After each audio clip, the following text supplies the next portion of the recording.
Good evening, everyone. My name is Liam Gatroy. I'm the Executive Director of the New Israel Fund in Australia, and welcome to tonight's event with the always insightful and brilliant Thomas Friedman, multiple Pulitzer Prize winning author and New York Times columnist, and of course, I'm very glad to say, a good friend of the New Israel Fund. I'm sitting here tonight in Sydney on the lands of the Gadigal people of the Eora Nation, and I want to pay my respect to their elders past and present and acknowledge that sovereignty was never ceded. It's been a busy little period for elections recently. Last week, Israel went to the polls for the fifth time in 4 years, and it seems we're destined for another term of Benjamin Netanyahu as Prime Minister, most alarmingly to be supported by a group of far-right Jewish supremacists from the religious Zionism and Jewish power parties. While earlier this week, the US had its midterm elections, and while many were predicting a red Republican wave, it seems the result is anything but. There are a few seats still up for grabs in the Senate, and we likely won't know which party will control that chamber until a runoff in December in Georgia. While the House leans Republican, it's still far from certain. After 2 years of attempted coups and election result denialism, it was, as Tom himself wrote earlier this week, as if America's political white blood cells have done okay in beating back the infection that threatens the whole system, but the infection itself definitely still remains. Tonight, our friend Debbie Whitmont, well known to NAF audiences by now and an award-winning journalist herself, as well as a former Middle East correspondent for the ABC, she'll be speaking with Tom to help us process all this news, put it in the right context, and show us a path forward. So without much else to say, thank you again for joining us tonight, and I'll hand it on to Debbie. Thanks, Liam. Hello, Thomas Friedman. Last week when we heard the election results from Israel, we were all completely bereft, but we breathed one sigh of relief. Liam had arranged for us to talk to Thomas Friedman, who would shed light on it all and make sense of it for us. So thank you very much for joining us, and we're very grateful to have you. You often say that Israel is off Broadway to America's Broadway, and I'm glad to say that in the last couple of days it looks as though Broadway, bless you, Broadway is singing a slightly more cheerful tune. So I thought we might just go back to gloomy old off-Broadway to start with.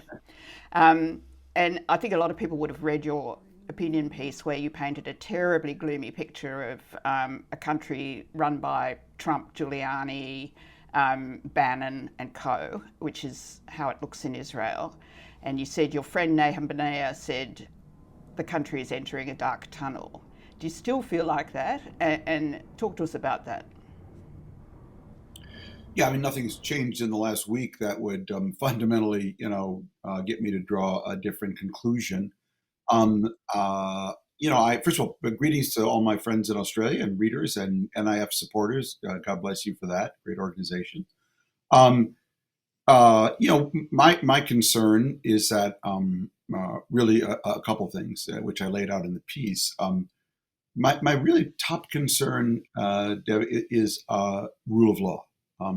That you get a government that comes in and basically changes the law. Israel has no constitution, so it can just pass any law, basically, that removes the judiciary from being chosen by basically independent panels of experts, combinations of lawyers, experts, and politicians, to a judiciary that is then made subservient to the Knesset. And you do this in the context of an ongoing trial of Prime Minister Netanyahu for corruption and various other charges. Then you do it for the purpose of ending that trial. That's banana republic stuff. That's what you would expect, not in a healthy democracy. There's a legitimate case to talk about what is the way Supreme Courts and other justices are chosen. There's a legitimate case to argue about the balance between the political sphere and the judicial sphere of government. But to do it in the context and with the expressed or unexpressed purpose of ending a trial, an ongoing trial of a prime minister, that'd be a really bad thing. At the same time, what concerned me was that people were joining the government who had a long history of incitement against Israeli Arabs, not just Palestinians, but Israeli Arabs as a kind of fifth column. Now, the context for this, which we all should acknowledge, is that the reason Ben Gvir, Itamar Ben Gvir, and Smotrich, the leader of the religious party, did so well, is in a context in which Israeli Arabs, gangs, and criminal networks were threatening Israeli Jews in different parts of the country, and people, particularly in the south, in Beersheba, in the region of the Gaza border, and this was producing a domestic backlash, and that backlash, where Israelis felt insecure, policing became a very important issue, as it has in America, actually. I don't know about Australia. In this case, policing against Israeli Arabs. So what's concerning is what is a legitimate domestic concern of law and order, kind of merged with a long-standing far-right, argument that Israel is a country for Jewish people, and it'd be better off without Arabs than with them. And the two together could really be a very combustible cocktail. And I don't regret writing that column at all. It was just a way of saying that be careful. And friends of Israel, and I count myself one, are really concerned about this, and because it triggered a lot of debate in Israel. I feel it was, for me personally, a mission accomplished, and I'm actually going there in a couple of weeks and look forward to getting the feedback personally. But I think it was an important column to write at an important time. I'm interested to hear that.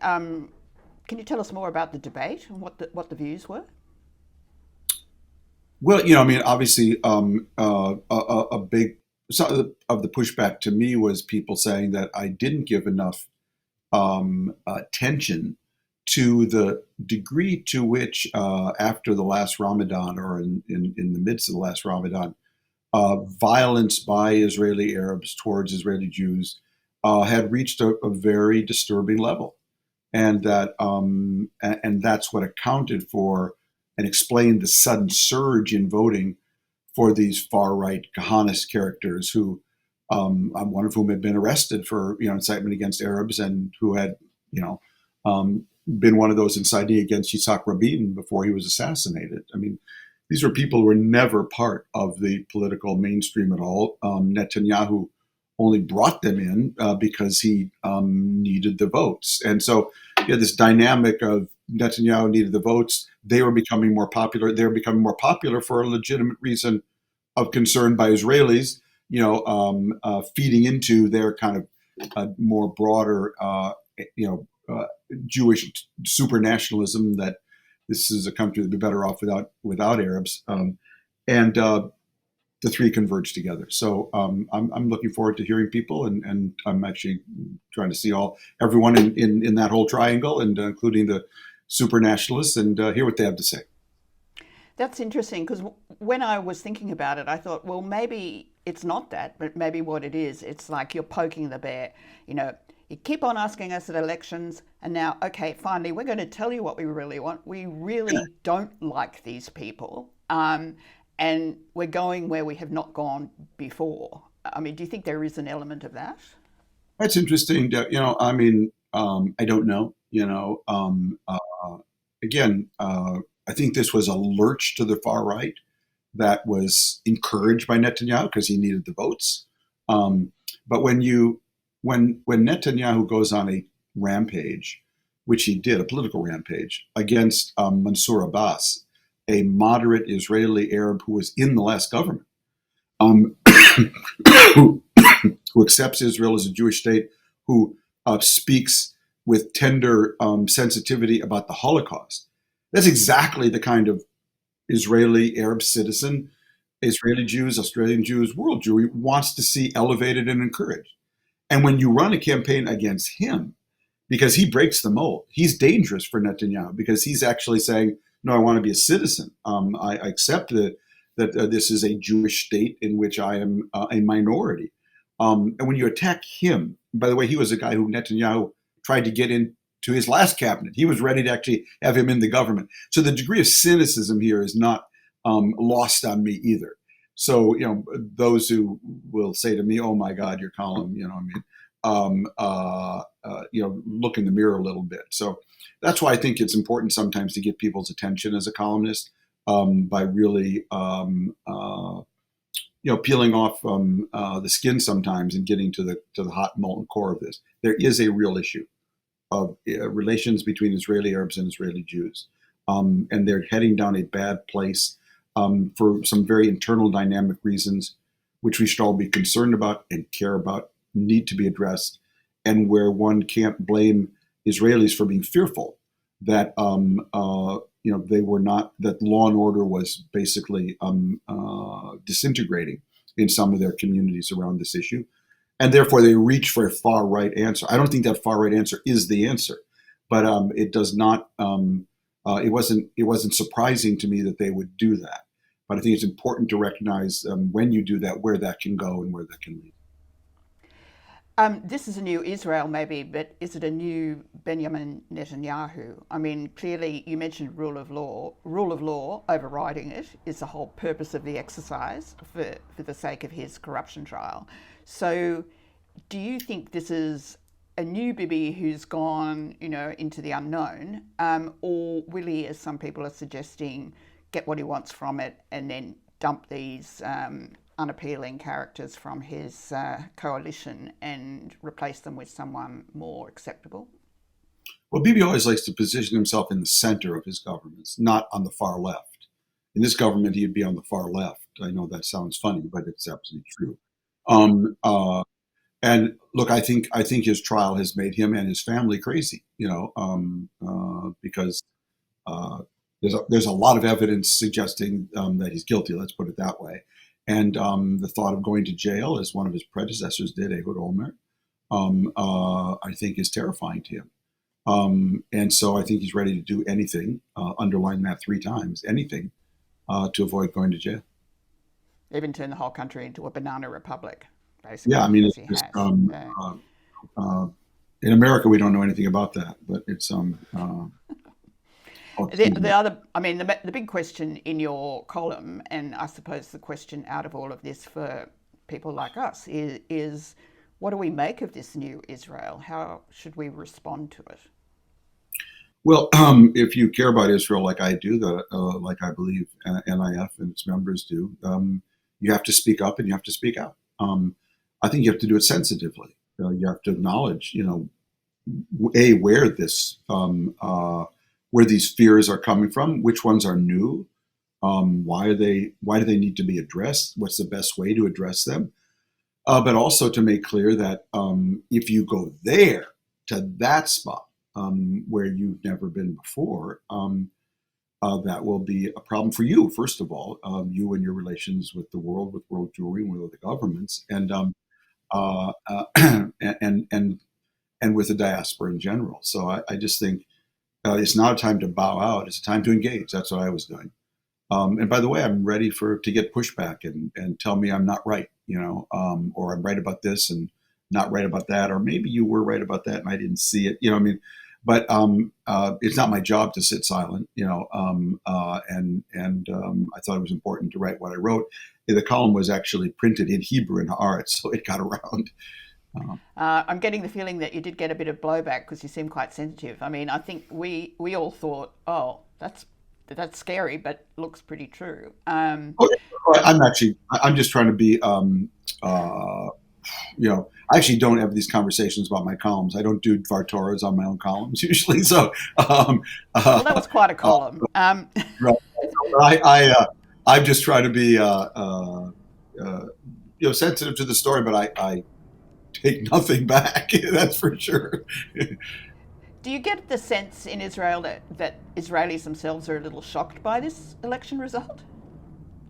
Oh yeah, I mean, certainly, obviously, my friends tend to be more on the center and the left. I have friends who are right of center too. But take my friend Nachum Barnett, who's quoted in the column. I mean, Nachum was a quite centrist columnist, and when he said what he said to me, that really got my attention. And so because I don't think we outsiders fully appreciate how far right some of these guys were. These are guys who were traced and tracked by the Shin Bet. I mean, and considered, Jewish in the realm of Jewish terrorists. I mean, they're now in the government. One of them may be over on the security committee in the cabinet overseeing the Shin Bet.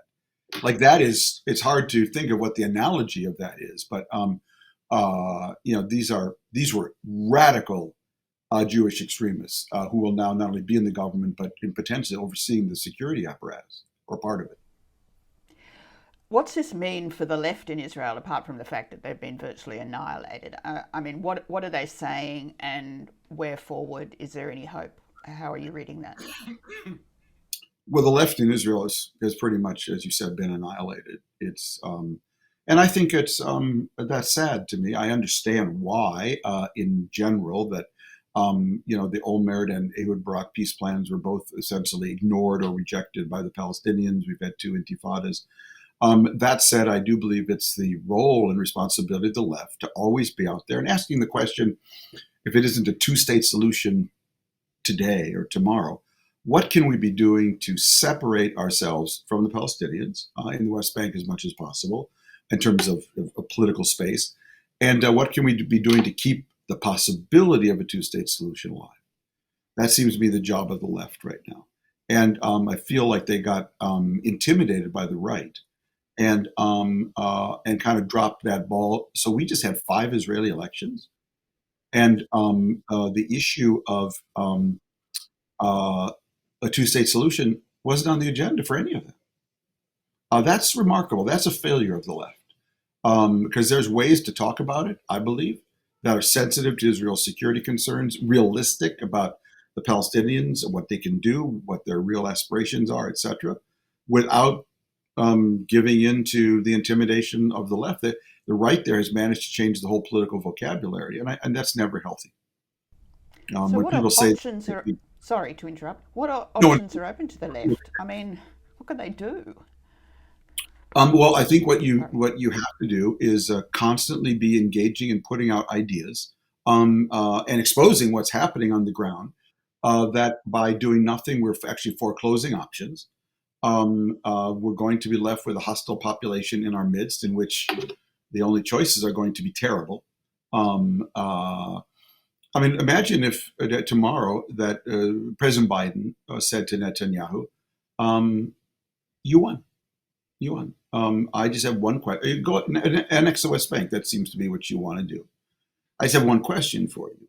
Will it be annexing the West Bank with Palestinians having rights, or will it be annexing the West Bank without them having rights? Because that's going to be the big question for the world. So if you want to, go ahead. I'm out of. You talk me out of everything. I'm out of energy. I'm out of breath. You won. But tell me how you're going to win. Because if it's annexation with some kind of equal rights, that's the world's going to understand that. If it's annexation without rights, that's going to be a problem. And we're at that juncture now where either that's what I'd be talking about if I were on the Israeli left, that this is the choice that we are heading for. Annexation with rights or annexation without rights. How will that be good to Israel? Here's how we on the left think we should create different options. And it's not tomorrow a Palestinian state, but here's what we should be doing to create different options. That to me is where the left should be. And unfortunately, they really just, you didn't hear that. Maybe it was there, but I certainly didn't hear it. Well, we here at NIF always want to find something positive and look for a way forward. So I should have warned you. In a way, you're saying there's an opportunity. Yeah. I can ruin any dinner party, and I do weddings and bar mitzvahs as well. So it's No, you're cheering us up. I promise you. You did, to go back to another column. You did, which is probably just showing my homework. But you did say in another column that only Israeli Arabs or Saudi Arabia could save Israel now as a democratic Jewish state. I think we can just put Israeli Arabs to the side after what's happened. What does this mean? I know you actually know Mohammed bin Salam, MSB. What will this mean for him, and how will he see this? He just wants to do business with Israel, I guess. MBS, yeah. MBS, sorry. Well, I think what Saudi Arabia, who was a tacit member of the Abraham Accords, and the other members of the Abraham Accords, what they fear very much is that this become a religious conflict.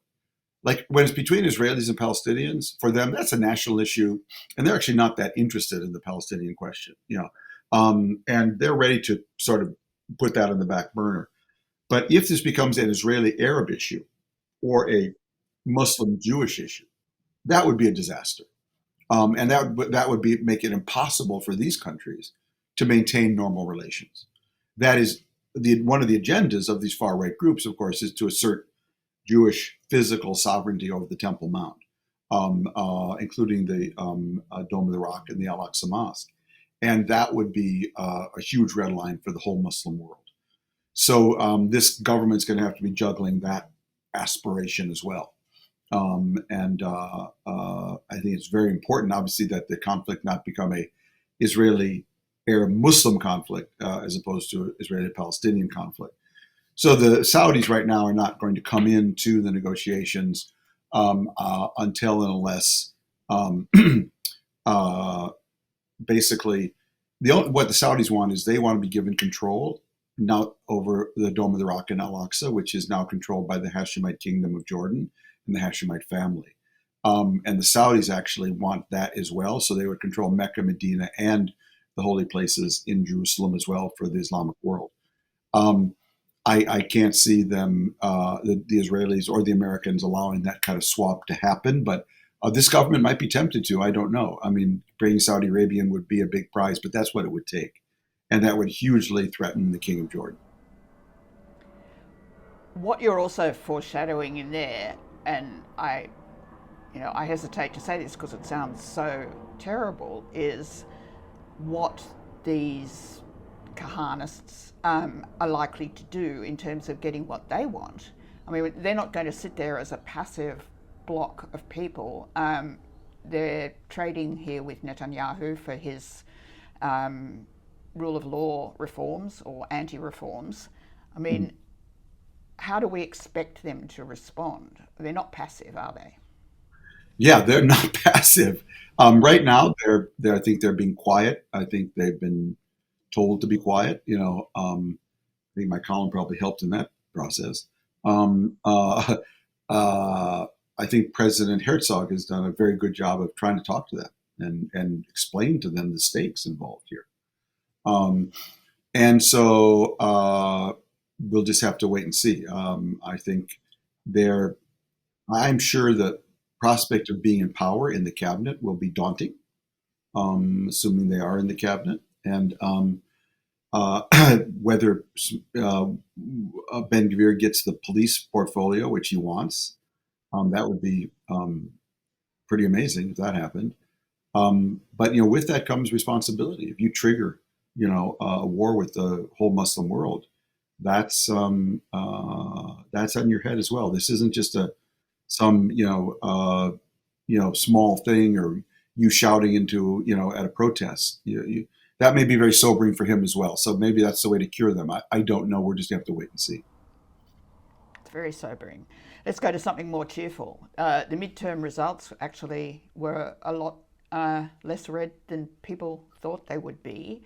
How do you read that in your American journalist's hat for 2024 and the future of the country, and what's it going to mean for Israel?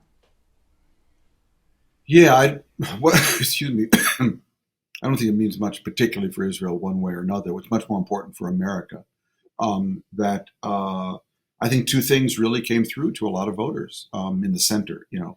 One was the Roe v. Wade decision by the Supreme Court taking away people's right to an abortion, women's rights to an abortion, after the first 15 months, and which really mobilized and a lot of suburban women and men as well, as people noted. And the other was the January 6th committee that this party had condoned basically the violent takeover of our capital. And those two things, I think, bore in. And I would say the third one was Donald Trump's claim that the 2020 election was stolen. And if you want the refutation of that claim, It was in broad daylight last Tuesday. We just had the most peaceful, quiet, remarkable, and uncontested election as any we've ever had. Wait a minute. You guys said it was all rigged. You guys said it was all rigged. But the guys on your side who got elected, that was all kosher, and the guys who didn't get elected was trade. No, they didn't even say that. Actually, we just had an election, a giant midterm, record number voting in many places. And what did all these election deniers and whatnot do? Crickets. Nothing. Wait a minute. Wait a minute. You just put our country through 2 years of hell over election denialism. And now you say it's basically all okay. That's what happened here. Shame on Donald Trump. If one can even say shame and Donald Trump in the same paragraph. But shame on Trump and all his lackeys who put this country after COVID, after the economic crisis, through the hell of election denialism, and then poof, we have a midterm, it's all perfect, and they say nothing. What a giant fraud. What a giant fraud. And this is a horrible man. This is the most horrible man who has ever been visited on modern American politics. And I hope that this is the beginning of the end of him. That's, until you see him finish, you finish politically, you're never going to believe it. But this is a horrible, horrible man. One of the worst people to ever appear in American history. Yes, my next question obviously was, is he going to run in 2024? But there's no way to know, really, is there? He's capable He's going to make a big announcement, the most important speech ever in the Milky Way galaxy on the 15th, and one suspects he's going to announce that he's running in order to block Ron DeSantis, the governor of Florida, who I think many Republicans would much prefer. By the way, why would anyone run for president in a rigged system? But let's set that aside for a second. His ego knows no bounds, and his personal hunger for power knows no bounds. He's the most dangerous man in modern American politics, and I have no doubt that he'll run. But I do take some succor from the fact that there are now so many Republicans who realize that the knuckleheads he put forward to run in the last election, some were such goofballs you wouldn't hire them to be your parking attendant, let alone a senator or a governor. They all lost and cost the Republicans, probably the Senate and certainly several state houses and key positions. There's something brewing in that party, that something is going to erupt, and it just it's probably a circular firing squad, and that they're heading for, and it should be very interesting to watch. I really. All these people thought it was free. The famous saying, if you're gonna dine with the devil, you should use a long spoon. Well, they didn't use a long spoon. They kissed Trump's feet when they needed it in order to get elected. And now that was all great as long as Trump had all the mojo. But now that Trump doesn't have the mojo, maybe, and they know that he's a burden and not an asset to their being reelected. Suddenly, he's sitting there right in their lap, and it just couldn't have happened. It could not have happened to a nicer group of people. Watch them jump from the sinking ship. Yeah. But the fact is that there's still a Republican-controlled House, and is that going to? There is not one yet, but there likely will. There will be. What's it going to mean for the war in Ukraine? Well, we don't know really, because it'll also be a very narrow Republican majority in the House if it is a Republican majority, and that can be very dangerous actually, because it means that Kevin McCarthy, the presumptive Speaker, will be very vulnerable to any crazy in his coalition, because when you only have a 2-3 seat majority, that can be a real problem. So. It's hard to know, what Republicans say when they're not in power or don't have the power of the majority, and what they'll do when they do have the power of the majority. Hard to say for sure, but there'll be a move among certainly the far right of that country to stop giving aid to Afghanistan. I don't think it'll fly, but that you're going to hear more of that. I have this feeling that we're probably in the window, that where we moved into the tunnel of now some kind of ceasefire coming into shape. It feels like that. I mean, I can't swear by it, but I think we're kind of entering that. It may take months, but I think that's where we're entering. Can we go back to Israel for a moment? In anticipation of this interview, I got out my very old and now going brown copy of From Beirut to Jerusalem. You need to buy a new one. Well, has it been updated? Anyway, and I turned naturally, as you would, to the epilogue where you were saying people were accusing you of having described the situation, but you had failed to solve the problem between the Israelis and the Palestinians. That's a tall order. So you posited that the answer to the Israel-Palestine question lay in the middle through this 2/3 majority of Israelis who you typified by your local grocer, Sasson, who was an Iraqi Jew who'd come to Israel in the 1940s and had no illusions about no left-wing rainbows and peace ideas of living with Palestinians, but was, basically was pragmatic. Do you think those Sassons, that middle 2/3 of Israelis with that kind of pragmatic view, still exist? Well, he wasn't so pragmatic. He was a real hardliner, actually, but you had to satisfy his concerns before you could really make progress. I've always said that any reporter or columnist who comes to Israel to work, Israelis always just have one question for you, one basic question, which if you can answer it right, they will interact with you. Do you understand what neighborhood I'm living in? And if you can answer that question with an affirmative and convincing yes, they'll be happy to talk to you. But if they sense you don't, then you'll have a real problem being taken seriously. So I've never, because I came to Israel from Beirut, I didn't come the normal route. I didn't come from Sydney or Vietnam or Paris. I knew what the neighborhood was like. I have a very tough-minded view of.